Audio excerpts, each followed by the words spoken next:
The Artemis Program by NASA is dedicated to returning astronauts back to the Moon by 2026, with the ambitious goal of establishing a permanent human presence on its surface. In order to support this monumental mission, there is a pressing need for the development of efficient cargo delivery systems that are specifically designed to tackle the unique challenges posed by lunar exploration. These transportation systems must not only be capable of safely delivering crews and supplies to the Moon, but also must cater to the logistical needs and contribute to the overall exploration efforts.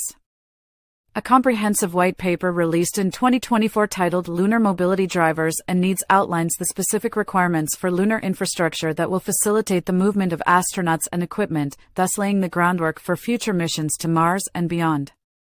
The Moon to Mars program by NASA not only involves the development of landers to carry crews and supplies, but also vehicles and networks for mobility on the lunar surface. The current mobility elements, such as the Lunar Terrain Vehicle and pressurized rover, are designed specifically for crew use. The Artemis program's requirements are divided into three segments: human lunar return, foundational exploration, and sustained lunar evolution. In 2026, Artemis 3 will see a crew of 2 astronauts landing on the Moon using a Starship HLS, which will be a significant milestone in the effort to establish a sustainable presence on the lunar surface.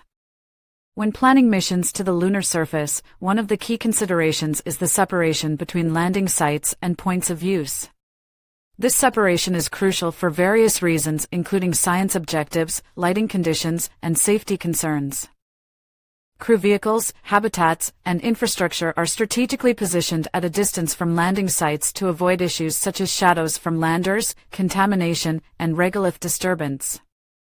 NASA's Moon to Mars mission architecture also emphasizes the importance of in-situ resource utilization, ISRU, and selecting habitation sites that minimize exposure to darkness. Overall, these measures ensure a successful and sustainable mission to the Moon, as they facilitate efficient operations and reduce risks associated with lunar operations.